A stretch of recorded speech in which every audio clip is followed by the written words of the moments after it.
सबको नमस्कार। रागादिरोगान् सततानुषक्तान् अशेषकाय प्रसृतान् शेषान् औत्सुक्यमोहारतिदान् जघान यो पूर्ववैद्याय नमोऽस्तु तस्मै।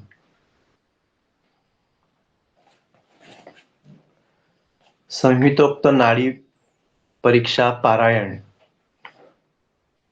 इस संदर्भ के साथ हम पिछले 3 दिनों से नाड़ी जो ग्रंथों में जो संदर्भ है उसके बारे में हम अब पढ़ रहे हैं।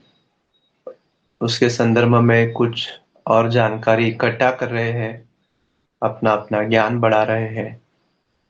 तो इस संदर्भ से मैं वैद्य गौतम गुंडे आज से शारंगधर संहिता, यह जो लघुत्रयी है, लघुत्रयी में शारंगधर संहिता, योग रत्नाकर और भाव प्रकाश, इन 3 संहिताओं में जो नाड़ी परीक्षा के संदर्भ में जो व्याख्याएं, जो टिप्पणी, जो श्लोक उपलब्ध है उसके बारे में हम आज चर्चा करने वाले हैं। आज से सबसे पहले श्री शारंगधर, यह जो वैद्य आचार्य हो चुके, उनके बारे में थोड़ी सी जानकारी लेके उन्होंने इस ग्रंथ के कौन से स्थान पे नाड़ी परीक्षा के बारे में उल्लेख किया है, इससे उनका नाड़ी परीक्षा के बारे में जो अप्रोच था उसका महत्व हमें समझ में आ जाता है। और ये हम समझने की और उसके पीछे की भूमिका समझने की हम प्रयत्न करेंगे। तो अभी जो मेरे पास जो शारंगधर संहिता है वो सटीक संहिता उपलब्ध है। शारंगधर संहिता भिषग्वर आढ़मल्ल विरचित दीपिका और पंडित काशीराम वैद्य विरचित गूढ़ार्ध दीपिकाभ्याम टीकाभ्याम संवलिता। शारंगधर संहिता के 2 टीकाकार और उनके टीकाकार है, एक दीपिका नाम की टीका जिन्होंने लिखी वे भिषग्वर आढ़मल्ल, और गूढ़ार्थ दीपिका, इस टीका के टीकाकार पंडित काशीराम वैद्य। इनकी सटीक ग्रंथ अभी जो मेरे पास उपलब्ध है उसके आधार पर तो चौखंबा ओरिएंटालिया वाराणसी, इन्होंने मुद्रित की हुई यह ग्रंथ संपदा है। इसका आधार लेके हम थोड़ा सा अवलोकन करेंगे। तो शारंगधर, यहाँ पे जो शुरुआती के जो भूमिका नाम के जो नाम से जो कुछ भी शुरुआत में उन्होंने इंट्रोडक्शन दिया है, आयुर्वेद के बारे में जो आलोचन किया है, उसमें श्री शारंगधर जी के बारे में हमें कुछ संदर्भ मिलते हैं, वो मैं आपके सामने प्रस्तुत करना चाहता हूं।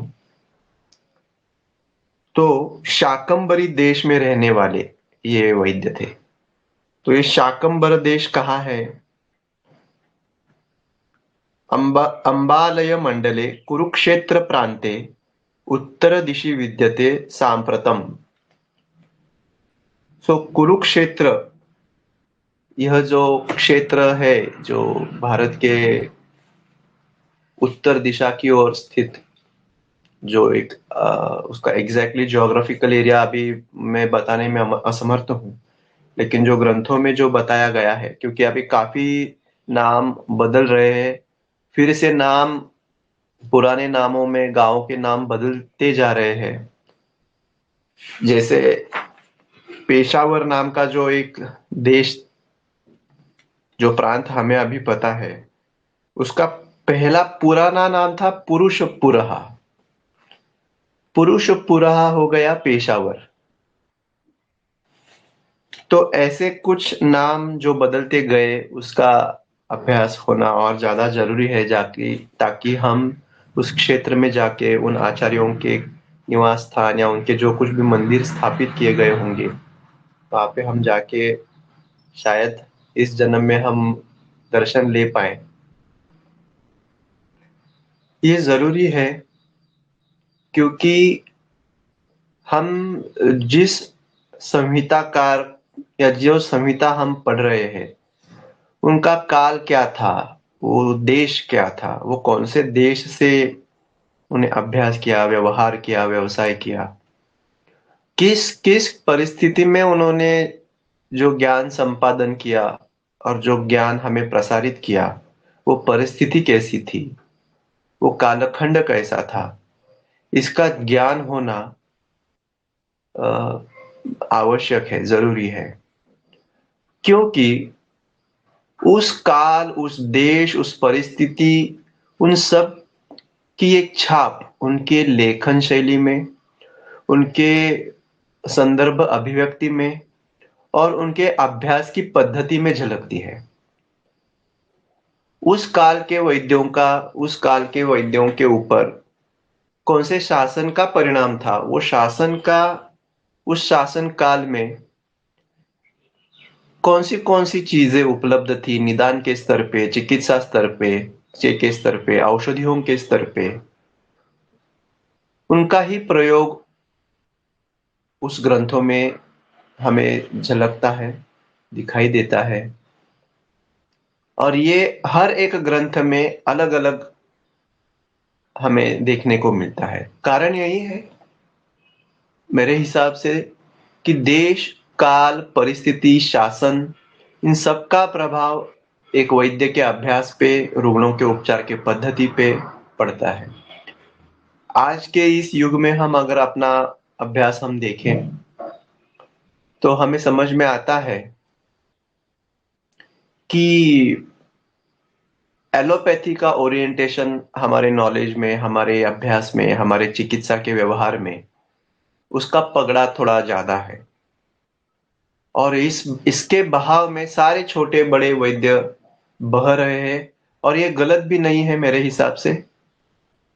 इसका लाभ हमें और रुग्णों को, सबसे प्रथम रुग्णों को और फिर बाद में हमें, हमारे व्यवसाय में, हमारे काम में, हमारे रुग्णों के उपशय में इसका लाभ होता है। प्रवाह के विरुद्ध जाके भी सिर्फ एकम शास्त्रम अधिगम्य, इस सूत्र के हिसाब से जो वैद्य अभ्यास कर रहे हैं वो भी स्तुत्य है। क्योंकि उनकी इस अभ्यासपूर्ण प्रयत्न से हमें शास्त्र के गूढ़तम ज्ञान के बारे में हमें और अवलोकन और ज्ञान होने में मदद होती है। हालांकि दोनों का अभ्यास जरूरी है क्योंकि आज की तारीख में हमें सबसे प्रैक्टिकली फिजिबल जो निदान पद्धति है, प्रैक्टिकली फिजिबल जो चिकित्सा पद्धति है, पेशेंट के सत्व साथ में इसके हिसाब से जो हम दे पा सकते हैं, उसका ही विचार करके हमें योजना युक्ति करनी पड़ती है। इसलिए जैसे बदल होते जा रहे हैं वैसे वैद्यों का अभ्यास, वैद्यों की अप्रोच हर एक शासन के परिणाम से बदलते जा रहे हैं। कुछ 100 साल पहले के हम ग्रंथ अभी पढ़ते हैं, उसके बारे में 50 साल पहले के ग्रंथ हम पढ़ते हैं, और अभी अभी के जो अर्वाचीन या नूतन वैद्यों के लिखित जो हम ग्रंथ पढ़ते हैं, उनके अनुभव पढ़ते हैं, तो हमें एक ही रोग को देखने के अलग अलग दृष्टिकोण सामने आते हैं। तो ये काल परिस्थिति का परिणाम है। मैं इसलिए इसके बारे में थोड़ा सा गंभीरता पूर्वक चर्चा कर रहा हूं क्योंकि बृहत्त्रयी में जो लेश उक्त, मतलब जिसके बारे में खूब बहुत ही दिशा सूचक सिर्फ शब्दों का कुछ नामोल्लेख किया गया था, उसका शायद किसी और पद्धति में गंभीरता पूर्वक अभ्यास हो रहा होगा। लेकिन हमारे चरक आदि आचार्यों को ऐसे लग रहा होगा कि उसके अब यहाँ पे उल्लेख करने की ही जरूरत है। वैद्य अपने अपने हिसाब से उसमें गंभीरता पूर्वक, रुचि पूर्वक अभ्यास बढ़ाएंगे और उसकी युक्ति करेंगे। क्योंकि शारंगधर संहिता मुगल राज्य के साम्राज्य में पला बढ़ा, शारंगधर आचार्य मुगल साम्राज्य में उनके शासन काल में बने। वो एक वैद्य बने, वैद्य बन के उन्होंने हम पे उपकार किया संहिता लिखने का।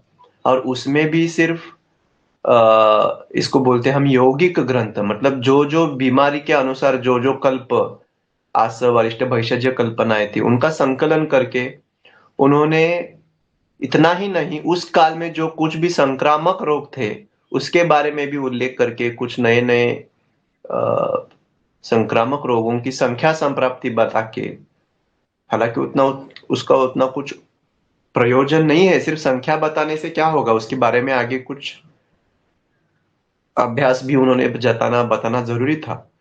लेकिन संख्या पे उन्होंने जरा ज्यादा भर दे के कुछ नए नए रोगों के बारे में बताया, उनके संख्या के बारे में बताया, कुछ नई नई वनस्पतियों के बारे में उन्होंने उल्लेख जताए। इतना बड़ा काम उस शासन काल में उन्होंने किया। जब हम मुगल शासन के बारे में हमारे उनका काल जहन में आता है तो यूनान पद्धति और यूनानी पद्धति में जो नब्ज, जिसको हम अभी नब्बाज बोलते हैं, जो नब्ज देख के जो चिकित्सा करते हैं, तो उनका भी कितना ज्ञान का प्रभाव पड़ चुका होगा। जो चरक आदि ग्रंथों में कुछ ही शब्दों में कुछ त्रुटि, टुटक टुटक मतलब छोटे छोटे लेश उक्त, उसको बोलते लेशोक्त संदर्भ थे, उसका इस पद्धति के मेरे हिसाब से यूनानी आदि के पद्धति के हिसाब से उनका ज्ञान ग्रहण करके उन्होंने अपनी दृष्टिकोण से वो कैसा रहेगा, इसका बहुत बड़ा संशोधन अनुसंधान इन आचार्यों ने करके हम पे उपकार किए हैं। उन्होंने शास्त्र को, आयुर्वेद के शास्त्रों को, उसमें से कुछ अल्प मात्रा में जो उक्त संदर्भ थे उसको एक नई दिशा दी, उसको एक्सप्लोर किया, उसके बारे में और विस्तृत अभ्यास प्रकट किया।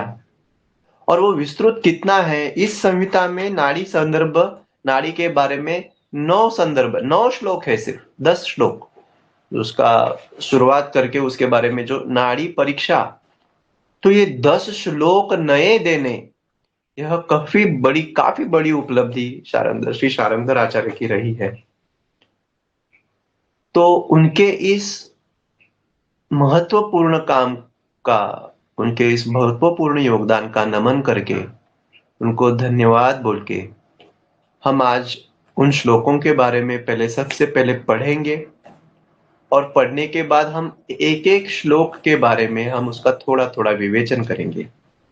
हालांकि आप ग्रंथ पढ़ने की एक कोई स्टैंडर्ड पद्धति नहीं है, लेकिन क्योंकि इसमें सिर्फ 8 ही श्लोक है, हम सबसे पहले वो श्लोक पढ़ेंगे, फिर पढ़ने के बाद एक श्लोक और उसके बारे में जो कुछ भी टीका इसमें उपलब्ध है उसके बारे में हम पढ़ेंगे। तो ये हो गया उनका शासनकाल, शारंगधर संहिता का शासनकाल। उस शासनकाल में जो उन्होंने अभ्यास जो पढ़ाया, बढ़ाया, विस्तृत किया, उसके बारे में हमने थोड़ा सा जांच किया। अभी इन आचार्यों ने, शारंगधर आचार्य ने नाड़ी परीक्षा का उल्लेख कहाँ पे किया है, तो इस संहिता के उन्होंने 3 खंड करके, प्रथम खंड में ही सबसे पहले वो परिभाषा बताते हैं। परिभाषा में मतलब इस संहिता में हम क्या क्या संदर्भ में कौन से विषय में बताने, वो विषय सूची उन्होंने पहले बताई परिभाषा में, परिभाषा खंड में। फिर उन्होंने भैषज्य सेवन विधि के बारे में पहले ही खंड के दूसरे अध्याय में, कि औषधियों के सेवन के नियम क्या है, औषधियों के सेवन कैसे करते हैं, उसके बारे में एक विस्तार पूर्वक गाइडलाइंस दिए हैं। और उसके झट बाद नेक्स्ट उनका अध्याय है नाड़ी परीक्षा आदि विज्ञान। उसमें नाड़ी परीक्षा जो रोग विज्ञान या रोग या रोगी के ज्ञान के बारे में, जैसे हम बृहत्रय में देखते हैं दर्शन स्पर्शन प्रश्न ही, इस क्रम से हम रोगों के बारे में या रोग या रोगी के बारे में हमें अवलोकन करने का जो क्रम बताया है, उस क्रम को छेद के इनमें सबसे पहले स्पर्श विद्या में स्पर्शन के प्रकार में आए हुए नाड़ी परीक्षा के बारे में उन्होंने सबसे प्रथम उल्लेख किया है। जो इस बृहत्त्रयी के क्रम को उन्होंने छेदा है। उन्होंने दर्शन आदि का महत्व नहीं दिया। उन्हें सबसे पहले महत्व नाड़ी परीक्षा।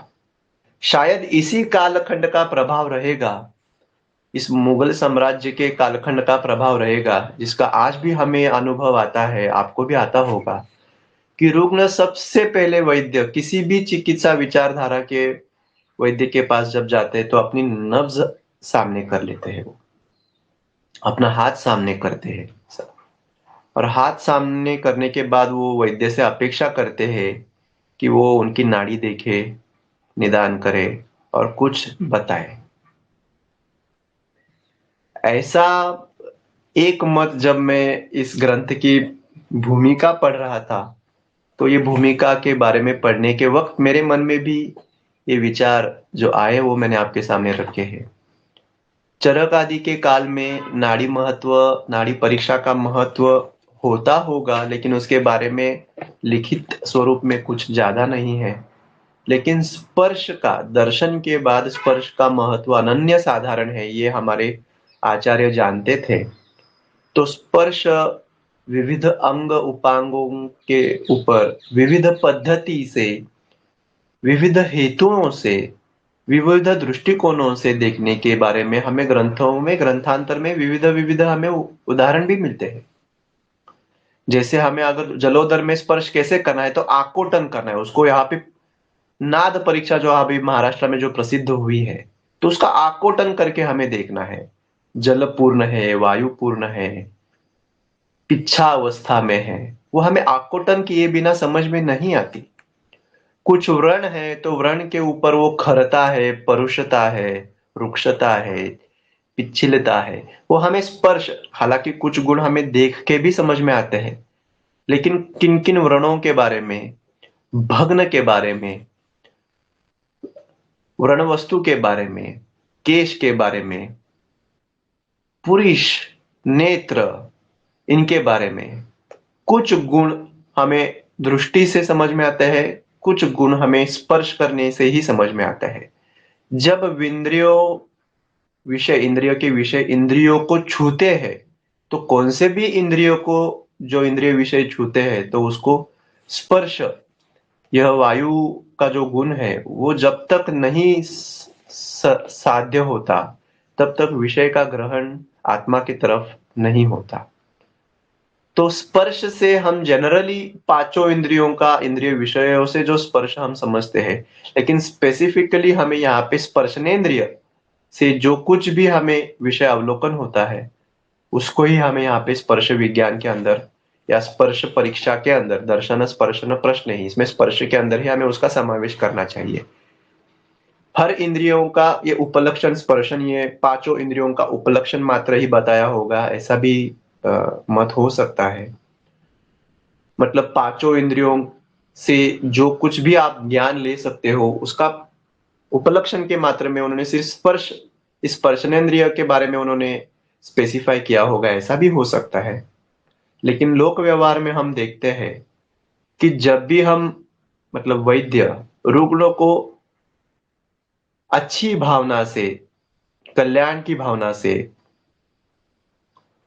उनके हित की भावना से, हम उनको सिर्फ, अगर हम उनके कंधे पे भी हाथ रखते हैं, स्पर्श करते हैं, तो उनको एक विश्वास आ जाता है कि हम ठीक होने वाले हैं, हमारी बीमारी से मुक्ति होने वाली है। हम यह आश्वासक स्पर्श चिकित्सा के वक्त अभ्यंग आदि के क्रिया में भी करते हैं, निदान के वक्त, उदर परीक्षण या नाड़ी परीक्षण के वक्त उस समय भी करते हैं। तो स्पर्श का महत्व नैदानिक स्तर पे, चिकित्सा के स्तर पे, रोग निदान के और रोग चिकित्सा के दोनों के स्तर पे इस स्पर्श का बहुत महत्व है।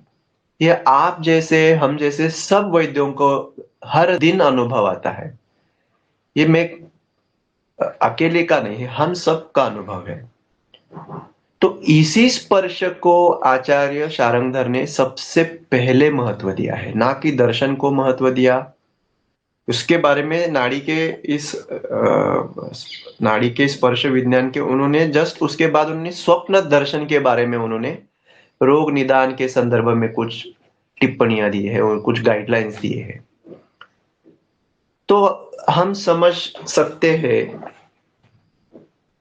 कि रैंचो की तरह आउट ऑफ द बॉक्स जो एक विचारधारा है, वो विचारधारा का स्वीकार करके कुछ अलग विचारधारा को प्रस्तुत करना, इसमें ज्ञान के वजह से ये धैर्य, ये सामर्थ्य, ये धारिष्ट्य नहीं आता।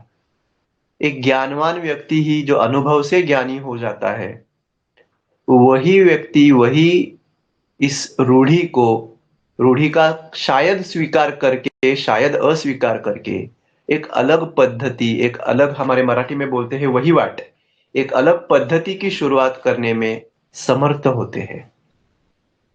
ज्ञान के अलावा अज्ञान या अल्प ज्ञान या मिथ्या ज्ञान से युक्त जो वैद्य इसके बारे में जो प्रयत्न करते हैं, प्रयास करते हैं, उसको साहसी बोलते हैं। और वो शायद युग युगांतर में, कालांतर में वो झूठे भी पड़ जाते हैं या कम पड़ते हैं, या उनका आगे आगे उसका प्रसार प्रचार नहीं होता।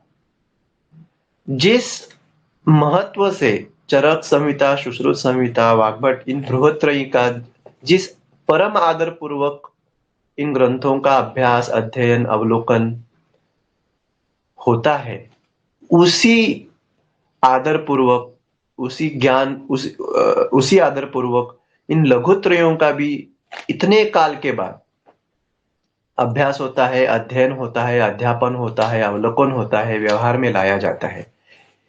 यही बात सिद्ध करती है कि ये जो आचार्य रहे, इनका अभ्यास प्रामाणिक अभ्यास रहा, लोकहितार्थ अभ्यास रहा, आयुर्वेद के मूल सिद्धांतों का स्वीकार किया हुआ ही अभ्यास रहा। उन्होंने कुछ टेक्निकलिटीज में क्रम चेंज किए होंगे, टेक्निकलिटीज में कुछ इवोल्यूशंस किए होंगे, कुछ टेक्निकल चीजें अलग अलग बताए होंगी, लेकिन principally they were all same. Principally they have never erased, changed, या कोई भी बदलाव उन्होंने मूल सिद्धांतों में नहीं किया हुआ है। इसलिए जब नाड़ी परीक्षा की बात आती है, मैं आचार्य संजय छाजेड़ जी सर का इसलिए इतना ऋणी हूं क्योंकि उन्होंने किसी भी अपनी नाड़ी परीक्षा, सहज नाड़ी परीक्षा की पद्धति में आयुर्वेद के मूल सिद्धांतों को उन्होंने छेद नहीं दिया। यह चिकित्सा पद्धति उन्हीं के लिए है जो दोष धातु मल इस विज्ञान का स्वीकार करते हैं, उसके ऊपर विश्वास रखते हैं और उसका आचरण करते हैं।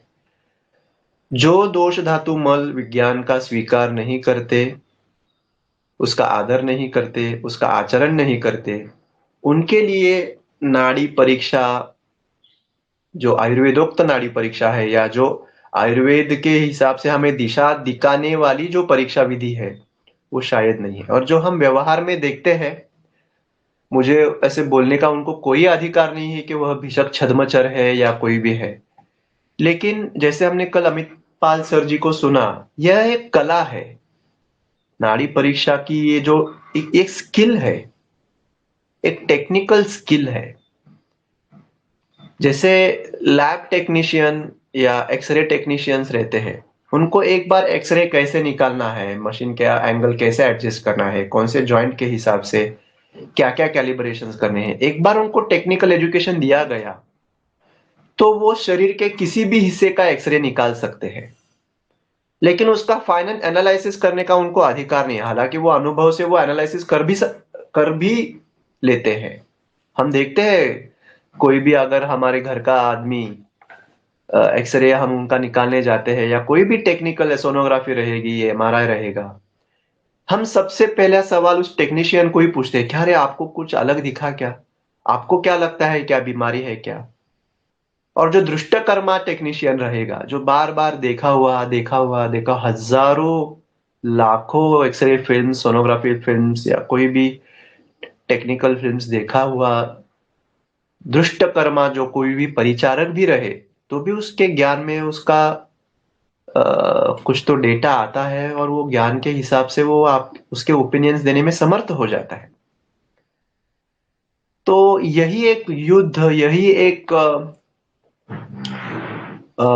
हम वैद्यजनों में, वैद्यजन जब मैं बोलता हूँ तो आयुर्वेद के क्षेत्र में जो चिकित्सक है उनके जनों में हमें यह एक मत भिन्नता, एक द्वेष की एक भावना दिखाई देती है कि जो वैद्य नहीं है, जो बीएएमएस नहीं है, जिन्होंने गुरु से कोई स्पेसिफिक आयुर्वेद का ज्ञान रोग परीक्षा के बारे में या रोग चिकित्सा के बारे में जिन्होंने नहीं लिया, खुद से जो एकलव्य की तरह अभ्यास कर रहे हैं, या शायद नहीं उसके अलग पद्धति से भी कोई अभ्यास कर रहे हैं, और वो जब नाड़ी परीक्षा करते हैं और उनके सामने जब रुग्णों की भीड़ दिखाई देती है, तो एक हमारे इस वैद्य वर्गों में एक एक द्वेष की एक तरल छटा, जो दृढ़ छटा है, वो दिखने को मिलती है। और मेरे अनुभव से, मेरे हिसाब से, शायद मैं गलत भी होऊंगा, जब कोई नॉन मेडिको सिर्फ नाड़ी परीक्षा इस टेक्निकल स्किल के ऊपर जब उसका व्यवहार काफी बड़ा हुआ, उन्नत, प्रोग्रेसिव दिखता है, जो अपने खुद के ओपीडी में नहीं दिखता, तो द्वेष, मात्सर्य, ये भावनाएं थोड़ी ऊपर आती है। और इसका सबसे पहला कारण अज्ञान ही है। ये अज्ञान में मुझ में भी है, था। पहले मैं भी यही अज्ञान के बारे में नाड़ी इस परीक्षा के पद्धति का द्वेष्टा ही था, क्योंकि ऐसा लगता था कि ये सब दिखावा है। उसके अगर कोई एक्स व्यक्ति है, उसके पास अगर रुग्णों की भीड़ है, तो वो सिर्फ नाड़ी पे हाथ रखते हैं, रुग्ण से कोई संवाद भी नहीं करते, और 30 सेकंड के अंदर एक दवाइयों की एक लिस्ट लिखते हैं और उनको जाने का निर्देश देते हैं। और ऐसे जब वैद्य रुग्णों से ज्यादा बात नहीं करते, सिर्फ नाड़ी देखते हैं, और उनको उनके मौन से ही उनकी गंभीरता, ज्ञान की गंभीरता झलकती है, तो लोक व्यवहार में उनकी प्रसिद्धि ऑटोमेटिकली बढ़ने लगती है। तो इसमें भी दो प्रकार के वैद्य हो सकते हैं। एक नाटक करने वाले, जिनको कोई ज्ञान नहीं है, लेकिन मौन करने का नाटक कौन नहीं कर सकता, नाड़ी देखने का नाटक कौन नहीं कर सकता, औषधियों का प्रिस्क्रिप्शन लिखने का, हालांकि कोई 50-60 औषधियां कोई भी रट ले तो लिख सकते हैं। तो ये एक प्रकार के हो सकते हैं। और एक सही में जिन्होंने तप पूर्वक अपने तपोबल से, अपने ज्ञान बल से, अपने अनुभव के बल से, जिन्होंने नाड़ी में इतनी गंभीरता, इतनी फोकस और इतनी स्पेसिफिसिटी अचीव की होती है कि उनको समझ में आती है, जैसे ही वो रुग्ण के हाथ पे स्पर्श करते हैं, उनको चीजें झलकने लगती है।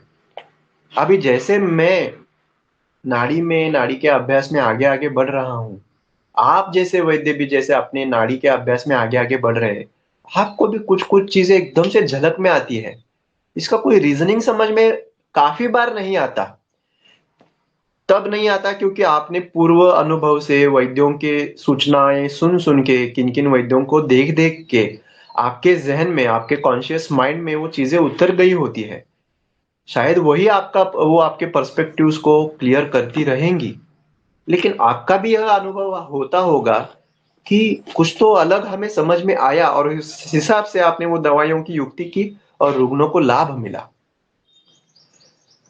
तो इन दोनों प्रकार के वैद्यों में जब वैद्य का ईगो आगे आता है, तो वो ऐसे ही समझता है कि वो अज्ञानी है, वो भिषक छद्मचर है, क्वैक है, पाखंडी है। और वे ऐसे लोग हैं भी समाज में।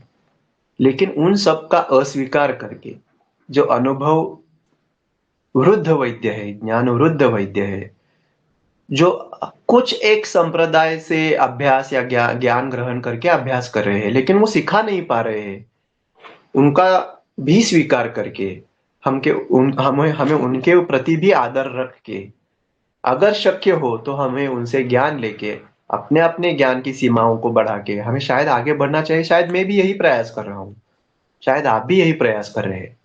लेकिन इस प्रयास करने में हम एक चीज हमेशा भूल रहे थे, वो हमारे पूर्वाचार्यों ने जो कुछ भी लिखा हुआ है, बताया हुआ है, उसके बारे में हम अवलोकन कब करेंगे। तो इसी के वजह से, इसी के लिए मैं छाजेड़ सर का फिर से धन्यवाद करना चाहता हूं कि उन्होंने ये मौका, एक नया उपक्रम शुरू किया कि जो पूर्वाचार्यों ने भी लिखित लेशोक्त, उक्त, बृहत उक्त, जो कुछ भी चीजें नाड़ी के संदर्भ में बताए गए, हम वो तो भी पहले पढ़ ले हुए। पढ़ने के बाद आगे आगे जो परंपराएं लोक व्यवहार में फैली हुई है, वो तो हम करते ही है रोज, प्रोएक्टिवली, लेस एक्टिवली या पैसिवली। हमारे कान तक वो चीजें या हमारे ज्ञान तक वो चीजें पहुंच भी जाती है जब हमारा वो अप्रोच रहेगा तो। लेकिन जो ग्रंथों में दिया है उसके बारे में तो हम पढ़ ले। तो उस हिसाब से हम शारंगधर संहिता, आचार्य शारंगधर जी का, उनको नमन करके, उनको धन्यवाद देके, आचार्य छाजेड़ सर जी, इनको नमन करके, उनको धन्यवाद देके, मैं इन पहले 8 श्लोकों के बारे में आज वाचन करूंगा और वाचन करके पहले सूत्र के बारे में थोड़ा अवलोकन करूंगा। कृपया आपकी कोई भी शंकाएं हो तो ग्रुप में आप मैसेज कीजिए। हम डिस्कशन के लिए हम सदैव, और ये ओपन चैनल है, ये इसमें मैं ज्ञानी हूं, मैं आगे बढ़ा हूं, आप पीछे, ऐसा कोई बात नहीं है।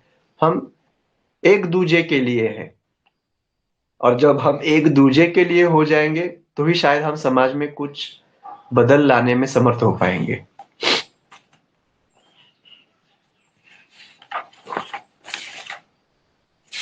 शारंगधर संहिता प्रथम खंड, अध्याय 3, तृतीयोध्यायः। अथ नाड़ी परीक्षा डी विधि अध्यायः। अभी आदि में यहाँ पे आगे दूध की परीक्षा के बारे में बताया है, स्वप्न के बारे में बताया है, लेकिन हम आदि में नहीं जाएंगे। हम सिर्फ नाड़ी के संदर्भ में जो श्लोक है उसके बारे में हम पहले इन 8 श्लोकों का हम वाचन करेंगे। करस्याङ्गुष्ठमूले या धमनी जीव साक्षिणी, तच्चेष्टया सुखं दुःखं ज्ञेयं कायस्य पंडितैः। नाडी धत्ते मरुत्कोपे जलौका सर्पयोर्गतिम्, कुलिङ्गकामण्डुकगतिम्, कुलिङ्गका कुलिङ्गकाकमण्डुकगतिं पित्तस्य कोपतः, हंसपारावतगतिं धत्ते श्लेष्मप्रकोपतः, लावतीतीरवर्तीनां गमनं सन्निपाततः, कदाचित् मन्दगमना कदाचिद्वेगवाहिनी, द्विदोषकोपतो ज्ञेया हन्ति च स्थानविच्युता, स्थित्वा स्थित्वा चलति या सा स्मृता प्राणनाशिनी, अतिक्षीणा च शीता च जीवितं हन्त्यसंशयम्। ज्वरकोपेन धमनी सोष्णा वेगवती भवेत्, कामक्रोधाद्वेगवहा क्षीणा चिन्ता भयप्लुता, मन्दाग्निः क्षीणधातोश्च नाडी मन्दतरा भवेत्, अश्रुपूर्णा भवेत् कोष्णा गुर्वी सामागरीयसी, लघ्वी वहति दीप्ताग्नेस्तथा वेगवती मता, सुखितस्य स्थिरा ज्ञेया तथा बलवती स्मृता, चपला क्षुधितस्यापि तृप्तस्य वहति स्थिरा, इति नाड़ी परीक्षा। ये बहुत बड़ा अनुसंधान और अनुसंधान पूर्वक या अभ्यास पूर्वक लिखे गए बहुत महत्वपूर्ण, बहुत उत्तम दिशा दर्शक ये श्लोक है।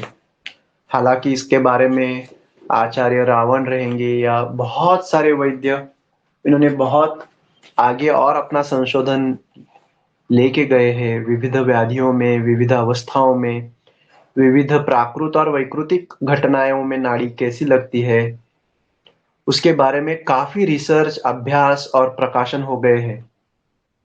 लेकिन यह जो 8 श्लोक है जो शारंगधर आचार्य ने लिखे हुए हैं, दीज आर द माइलस्टोन्स।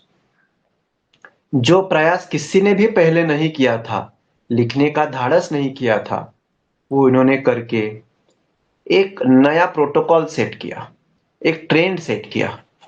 और ये ट्रेंड, इसका लाभ हम जैसे वैद्यों को आज तक होता जा रहा है। हालांकि मुझे पता नहीं, अब हमारे ग्रुप में हम सब लोगों ने सहज नाड़ी परीक्षा यह विधा सीखी है नहीं है, लेकिन जिन्होंने नहीं सीखी है, मेरी आग्रह पूर्वक विनंती है कि यह वो विधा सीख ले, वो विधि सीख ले। क्योंकि जब हम ये श्लोक पढ़ते हैं तो इस विधि में हम जो कुछ भी चीजें देखते हैं वो यहाँ पे झलकती है, और इसकी सत्यता हमें व्यवहार में भी दिखने को मिलती है। क्योंकि इसकी सत्यता व्यवहार में दिखने को मिलती है, ऐसा मेरा अनुभव में है, मेरे जैसे सारे वैद्यों का अनुभव है।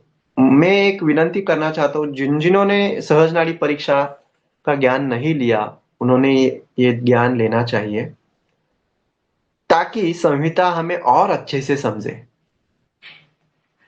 तो पहला सूत्र हम आज लेंगे, और जैसे कि हर कोई नाड़ी वैद्य के बारे में हमें यही प्रश्न पड़ता है कि नाड़ी कहाँ देखे, उसके बारे में ही इन्होंने श्लोक लिखा है।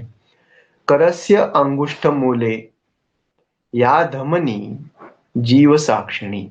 अभी धमनी शब्द का इस्तेमाल किया है, कर शब्द का इस्तेमाल किया है, अंगुष्ठ मूल का शब्द इस्तेमाल किया है।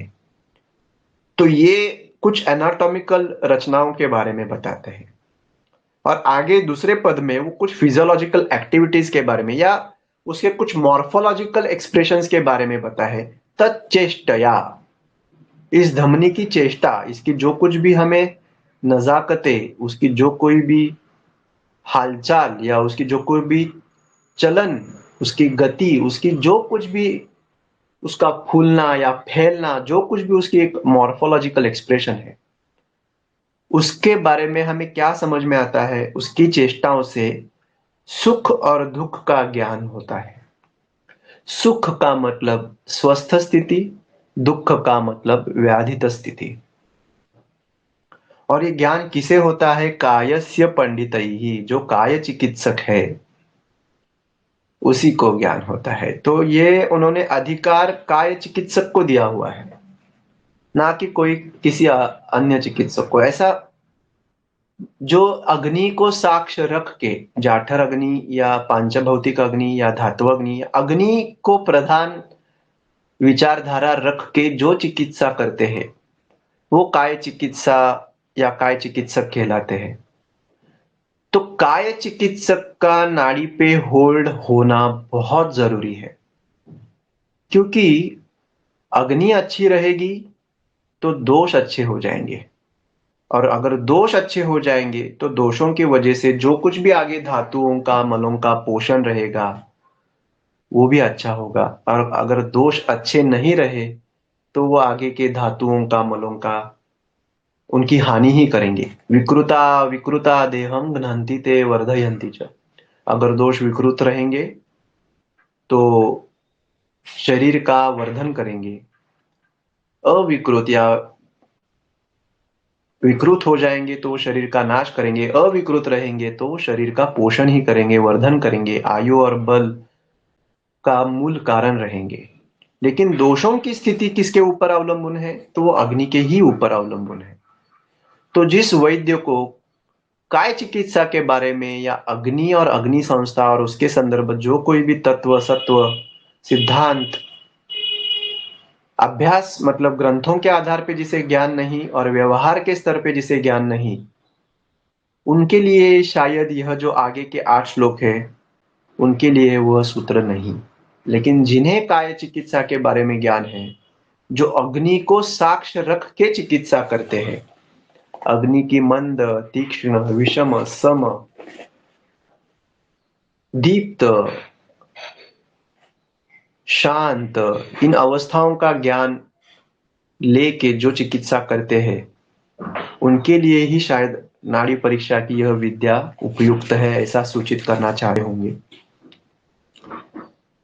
टीका के बारे में यहाँ पे ऐसा आया है, करस्य इति जीव साक्षिणी या धमनी सा करस्य अंगुष्ठ मूले अस्ति इति। जीव साक्षिणी, जो जीव, जीवित के बारे में जो साक्ष्य मतलब जो जीवंत है या मृत्यु हुआ है उसकी साक्ष्य बताने वाली नाड़ी वो कहाँ है? वो करस्य मतलब हाथ। कर के बारे में, कर का संदर्भ मैंने आयुर्वेद के डिक्शनरी में देखा तो उसके दो अर्थ निकले। मणिबंधस्य अग्रे वर्तमानः हस्तस्य भागः। मणिबंधस्य अग्रे, मणिबंध के पहले जो वर्तमान हाथ का भाग है वो उसको कर बोलते हैं। और उसका दूसरा एक बहुत बड़ा अर्थ है अवयव विशेषः। कक्षादि अंगुल पर्यंतम अवयव विशेषः ये न वस्तुनि ध्रियन्ते कार्यम च क्रियते। कक्षा से लेके हाथ के अंगुलियों तक का जो पूरा हाथ का क्षेत्र है उसको भी कर यह शब्द बताया गया है, जो वस्तुओं को पकड़ने या छोड़ने का महत्वपूर्ण काम करता है। यह कर के बारे में दो व्याख्याएं आई है। नाड़ी परीक्षा के संदर्भ में कर के बारे में जो पहली व्याख्या आई है, जो मणिबंधस्य अग्रे वर्तमानः हस्तस्य भागः, यही भाग आता है मणिबंधस्य अग्रे। तो हम कुछ कुछ व्यवहारों में देखते हैं कि कई वैद्य यहाँ पे, मुझे क्षमा कीजिए, यहाँ पे नाड़ी देखते हैं, कोई यहाँ पे नाड़ी देखते हैं, कोई आगे थोड़ा सा नाड़ी देखते हैं, मणिबंध के 4 अंगुली ऊपर नाड़ी देखते हैं। तो अलग अलग संप्रदाय है, अलग अलग विचारधारा है वो, लेकिन वो सारे काय चिकित्सक है। वो अग्नि, अग्नि की संस्था, अग्नि के काम, अग्नि के प्राकृत कर्म, विकृत कर्म, इन सब का ज्ञान का स्वीकार करके ही इस परीक्षा की विद्या का उपयोग करते हैं रोग निदान में और चिकित्सा में। तो करस्य अंगुष्ठ मूले, हाँ, तो क्रियापदम, हाँ, करस्य अंगुष्ठ मूले अस्ति इति क्रियापदम योज्यम तच्चेष्टया कृत्वा कायस्य शरीरस्य सुखम दुखम च ज्ञेयम पंडितैः इति शेषः। मतलब जो सुख और दुख, मतलब स्वस्थ और व्याधित अवस्था के बारे में ज्ञान देने वाली यह एक एक स्थान है। इस स्थान पे जो परीक्षा करते हैं उसको नाड़ी परीक्षा बोलते हैं। धमनी इति, अभी धमनी का यहाँ पे विशेष टीका दीपिका व्याख्या में दी गई है। आढ़मल्य आचार्य ने धमनी के बारे में, इसका अभ्यास हम सब ने करने की आवश्यकता है, लेकिन आज सिर्फ मैं इसके बारे में सिर्फ पढ़ूंगा। आप ज्ञानवृद्ध वैद्यों के अवलोकन में, अभ्यास में इसका जो कुछ भी अर्थ आपको भी मैं पता हो तो प्लीज कृपया ग्रुप में शेयर कीजिए। हमें भी इसके बारे में कुछ और अलग इंफॉर्मेशन मिले तो हम भी ज्ञानवृद्ध हो जाएंगे। तो यहाँ पे धमनी के बारे में लिखते हैं, शब्द वाहिनी नाड़ी धमनी जीवनम तनौ इत्यतो धमनी जीव साक्षिणी इति प्राणवायोः साक्षीभूता अतएव कुत्रचित जीवनाड़ी इति कथिता। तो धमनी नाड़ी के यहाँ पे दो शेड्स बताए गए हैं। एक शब्द वाहिनी जो शब्द का वहन करते हैं, दूसरा उन्होंने बताया है कि जीवनाड़ी, कोई लोग इसको जीवनाड़ी भी बोलते हैं, और तीसरा उन्होंने बताया कि प्राणवायो साक्षी भूता, जो प्राणवायु के बारे में साक्ष्य देता है। अब प्राणवायु की साक्ष्य देने वाले सबसे इजी सिंपल टेक्निक है उनकी सांस देखने, उनकी सांस के आवागमन को देखे, समझे। तो यहाँ पे क्यों देखे? तो हमें पता भी है कि शैलो ब्रीदिंग कई बार हमें समझ में नहीं आती। जब कोई मरणासन्न रुग्ण हो तो उसके गैस्पिंग, हालांकि गैस्पिंग समझ में आती है, लेकिन अतिशय मूर्छित अवस्था में रुग्ण के कई बार हमें वो जीवित है या नहीं है इसके बारे में संदेह निर्माण होता है। तो जनरली हम गलत पार्श्व के यहाँ की नाड़ी देखते हैं, लेकिन गलत पार्श्व के यहाँ पहुंचने के पहले पेरिफेरली जो मणिबंध के पास जो जीव साक्षिणी है उसकी उपस्थिति के बारे में भी जानना हमें महत्वपूर्ण पड़ता है, क्योंकि मृत्यु के अलावा बहुत सारी ऐसी बीमारियां हैं जिसका परिणाम इस पेरिफेरल सर्कुलेशन पे पड़ता है, जैसे पैराप्लेजिया, हेमिप्लेजिया रहेगा। आगे के धमनियों में जो बहने वाली जो नाड़ियां हैं उसके गति में मंदता आती है, स्थिरता आती है, समझ बंद भी पड़ जाती है। एक हाथ की बंद पड़ती है, एक हाथ की उत्तम रहती है, एक पाँव में पड़ती है अच्छे से, एक पाँव में नहीं लगती है। तो पेरिफेरियल सर्कुलेशन समझना शायद प्राइमरीली वहां पे उसका इंपॉर्टेंस ज्यादा रहेगा। Then coming to the central circulation, यहाँ के जीव साक्षिणी नाड़ी के बारे में जीवित के बारे में समझने के लिए। लेकिन यहाँ पे उन्होंने यह दो बातें काफी उत्तम तरह से बताई गई है कि शब्दवाहिनी नाड़ी। तो शब्दवाहिनी क्या है इसके बारे में मेरा ज्ञान नहीं है।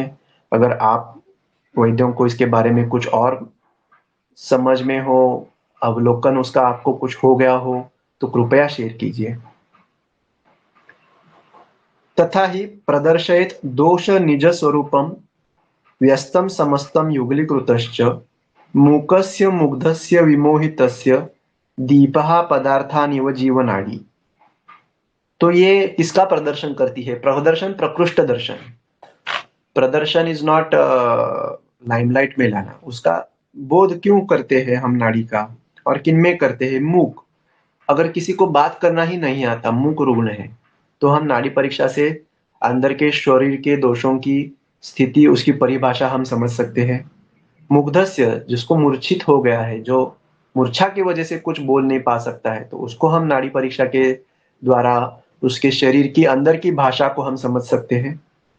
विमोहितस्य, कंफ्यूजन में है, शायद उन्माद या अपस्मार में गया हुआ रुग्ण है, या काफी सारा कंफ्यूज्ड स्टेट का रुग्ण है, उसका सत्वहीन है, वो बता नहीं पा रहा है उसको क्या हो रहा है, शायद दर्द की पीड़ा के वजह से वो बता नहीं पा रहा है। तो नाड़ी के ज्ञान और नाड़ी और अन्य सारे टेक्निक्स के ज्ञान के साथ नाड़ी को प्रथम महत्व देते हुए हम उसके अवस्था का बोध कर सकते हैं। लक्षणम अपि अस्नः प्रकोष्ठ बाह्यस्य मध्यम मध्यमा अनामिका आश्रिता जीवनाड़ी इति सा प्रोक्ता नंदिनी तत्व वेदना। अभी इस जीवनाड़ी के बारे में और एक उसके बारे में इलैबोरेटिव एक व्यू दिया गया है कि अस्नः प्रकोष्ठ बाह्यस्य। अभी ये प्रकोष्ठ भाग बताया गया है, और प्रकोष्ठ का ये बाह्य भाग, ये आभ्यंतर भाग है, और ये बाह्य भाग। प्रकोष्ठ बाह्य भागस्य अस्थनः प्रकोष्ठ बाह्यस्य मध्यमा अनामिका आश्रितः।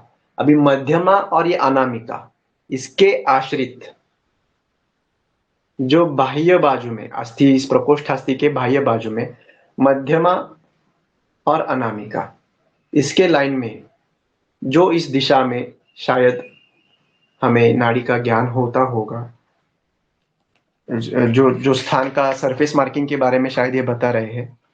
ये टीका में आया हुआ श्लोक है, ये मूल श्लोक नहीं है।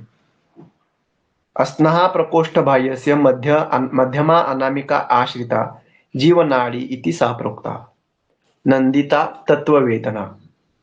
तत्व वेदना मतलब अंदर जो तत्व है, जो कुछ भी चल रहा है, बह रहा है, या वो जो कुछ भी वेदनाओं का वहन कर रहा है, संवेदनाओं का वहन कर रहा है, उसके बारे में ज्ञान इस जगह पे करवा ले, ऐसा एक सूत्र आता है। तच्चेष्टया दुखम इति दोषादि वैषम्य धर्म। उसमें जो कुछ भी उसकी चेष्टा होती है, उसका जो कुछ भी स्पंद होता है, उसमें जो कुछ भी बहाव होता है, उसमें जो दुख का अर्थ है, तो दोष वैषम्य का प्रतीक है। क्योंकि रोगस्तु दोष यतः रोगस्तु दोष वैषम्यम इत्यादि वचनात्। तो दोषों का वैषम्य दुख का कारण है, तो वही दुख का प्रकटीकरण नाड़ी में भी समझ में आता है। कैसे, वो हम आगे देखेंगे। और सुख की भी नाड़ी, उसका भी अवलोकन हम नाड़ी के स्थान पे कर सकते हैं। वो कैसे, उसका भी बारे में आगे बताया गया है। तो टीका में आगे बताते हैं पंडित ही इति। अभी पंडित, कायस्य पंडित ही, यह जो मूल श्लोक में जो शब्द आया है उसके बारे में लिखते हैं। पंडित ही इति प्रवीण ही नाड़ी ग्रहणस्य समय विशेषज्ञ इत्यर्थः। जो प्रवीण है, जो ज्ञान वृद्ध है, जो अनुभव वृद्ध है, जो हमेशा चिंतन मनन करते रहते हैं, जो देखा उसके बारे में, जो समझा उसके बारे में, उनको प्रवीण कहा गया है। तो कौन से प्रवीण है? तो कायस्य प्रवीण, काय इति कायाग्नि। यतः, अभी उसके बारे में टीका में ही उन्होंने एक दिशा बताई गई है, उन्होंने एक ज्ञान दिया है कि नाड़ी परीक्षा किन की नहीं करनी है। तो सद्या स्नातस्य भुक्तस्य, तो जब कोई अभी अभी स्नान करके आता है, अभी अभी खाना खा के आता है, क्षुत्तृष्णा आतपशीलिनः, जिसको भूख लगी है, जिसको प्यास लगी है, और जो अभी धूप में बहुत श्रम करके आया हुआ है या धूप में चल के आया हुआ है। व्यायाम श्रांत देहस्य, जो व्यायाम किया हुआ शरीर है और जो थका हुआ शरीर है, श्रम श्वास की वजह से रहेगा, साहस की वजह से रहेगा, व्यवहार की वजह से रहेगा, खेल की वजह से रहेगा, जो श्रांत देह है, सम्यक नाड़ी न बुध्यते, उसकी नाड़ी हमें सम्यक बोध नहीं होती। तो इसी का अर्थ यही है कि जो नहाया हुआ है, जो अभी अभी जिसने खाना खाया हुआ है, जिसको भूख लगी है, प्यास लगी है, श्रम साहस करके थका हुआ आया हुआ है, धूप में काफी बड़ा ट्रैवलिंग करके आया हुआ है, तो उसको आते आते उसकी नाड़ी परीक्षा नहीं करनी है। इसकी भी दिशा दीपिका इस व्याख्या में टीका में दी गई है। अभी गूढ़ार्थ दीपिका में कुछ अलग है, तो देखते हैं।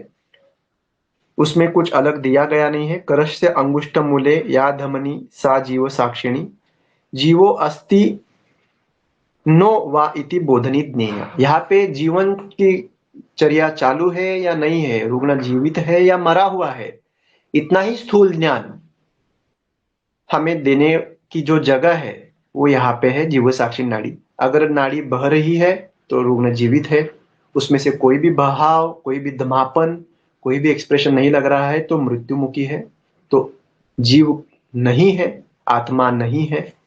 ऐसा एक स्थूल दिशा इन्होंने इस श्लोकों में दिया है। हालांकि हम अब जैसे अपना इस काल और इस युग में और इस देश में इस परिस्थिति में जब आप अभ्यास करते हैं, तो उसका हम अगर किसी का डेथ डिक्लेयर करना हो तो हम सिर्फ अंगुष्ठ मूल की नाड़ी या रेडियल आर्टरी की नाड़ी को देख के हमें बताने का इस पद्धति का भी स्वीकृत नहीं है। हमें और काफी चीजें जैसे ईसीजी है, ब्रेन डेड है, हार्ट डेड है, इसके सारे एविडेंस देके ही जीवित है या जीवित नहीं है, इसके सारे पैरामीटर्स का ही एक प्रकटीकरण, मतलब उसके प्रूफ्स देके ही हमें वो डिक्लेयर करना पड़ता है। अभी ये दिन नहीं रहे। बुधैः तच्चेष्टया मंद स्थिर चल गामिन्यः कायस्य देहस्य सुखम दुखम च ज्ञेयम्। मतलब क्या क्या दे, बुधई ही मतलब जानना है। क्या जानना है? तो उसकी चेष्टा जो है वो मंद है, स्थिर है, चल है, कैसी है, इसका अवलोकन करके कायस्य सुखम दुखम नियम, इसके इसकी गति का, इसके जो एक्सप्रेशंस है उसके बारे में जान के ही सामने वाला रुग्ण सुख स्थिति में है, दुख स्थिति में है, यह जाने। इतना ही गूढ़ार्थ दीपिका में टीका आया हुआ है। तो इस पहले श्लोक के बारे में हमने आज पढ़ा। इसके बारे में आपके भी कोई अगर मत रहेंगे, आपके भी कोई अनुभव रहेंगे, तो कृपया ग्रुप में एक्सप्रेस कीजिए। Let this session be not one way but two way. आपके कुछ अनुभव रहेंगे तो भी हम उसका स्वीकार करेंगे, उसको हम जांचेंगे, परखेंगे और स्वीकार करेंगे, लेकिन कृपया आप भी एक्सप्रेसिव रहे। तो यहीं पे मैं आज विराम लेता हूँ। नमो नमः।